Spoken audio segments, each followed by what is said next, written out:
Илинденското восстание и Крушевската република. Дедо, да те прашам нешто, рече Илина. Доколку имаш временска машина, каде би сакал да се вратиш и колку години наназад? Интересно прашање. Би сакал да се вратам во времето на Илинденското восстание, 100 години наназад, поточно на 2 август 1903 година во Крушево, рече дедо Димо. О, па тоа звучи како моето име и се случило на мојот роден ден. Знам дека името ми го дале, бидејќи тогаш е празникот Свети Илија. А што е тоа восстание? Зачудено праша Илина. Восстание е организирана борба на луѓето за поголеми права. Вообичаено се случува заради незадоволството од власта. Во Илинденското восстание населението сакало да се ослободи од османлиската власт. Затоа, повеќе истомисленици се договориле да се борат за да ја променат власта, објасни дедо Димо. А зошто токму во Крушево? Повторно праша Илина. Затоа што во Крушево восстаниците успеале да создадат своја власт и слободна територија наречена Крушевска република.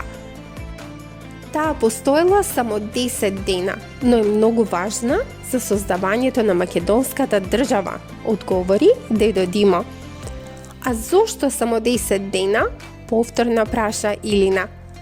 Затоа што османлиите собрале огромна војска и успеале да ги победат македонските востаници и така си ја вратиле територијата назад, одговори дедо. А што би правил ти таму? Праша Илина.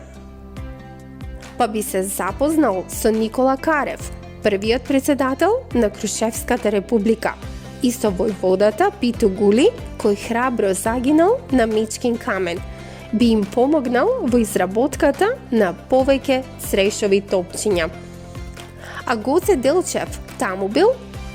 Праша Илина. Не, Гоце Делчев загинал неколку месеци пред почетокот на восстанието, ама учествувал во неговата подготовка. Зборовите на Гоце Делчев: "Јас го разбирам светот како поле за културен надпревар меѓу народите", ги воделе борците за слобода кон создавањето на македонската држава. Ако не успеало Илинденското восстание, зошто е толку важно? Праша Илина. Многу е важно, заради тоа што во восстанието не се бореле само македонците, туку и сите други кои живееле на тие простори. Знаеш ли дека востаниците од Крушево им напишале писмо до сите браќа и соседи во кои ги повикуваат да им помогнат во нивната борба против заедничкиот непријател? Им било важно да живеат заедно без разлика на која религија или народ припаѓаат. Тоа писмо во историјата се нарекува Крушевски манифест проглас, рече дедо Димо. Преку Крушевскиот манифест се упатува порака за соживот, која се однесува на сите граѓани, seедно на кој народ или вера припаѓаат: македонци, албанци, турци, власи, срби, христијани или муслимани. Сите тие имале заеднички непријател против кого требало да се борат, да се ослободат и да создадат заедничка држава.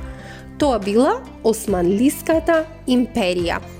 Некои активно се вклучиле и помагале, а други не учествувале, но и не го попречувале развојот на восстанието со предавства на востаниците. Членови на привремената влада на Крушевската република биле Дино Вангел, Димитар Секулов, Ѓорги Чаче, Никола Баљо, Теохар Нешков, Христо Ќурчиев.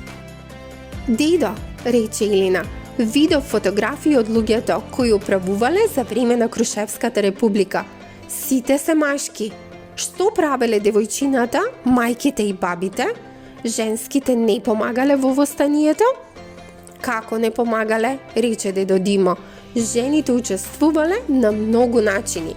Заеднички го подготвувале восстанието, подготвувале храна и облека, набавувале оружје, носилки, лекови, се грижеле за повредените, ги криеле во домовите да не ги најдат војниците од османлиската војска.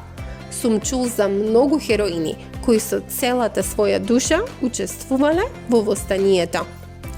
Таквите жени станале мајки на востаниците кои ги негувале кога биле болни, им ја переле облеката, им готвеле.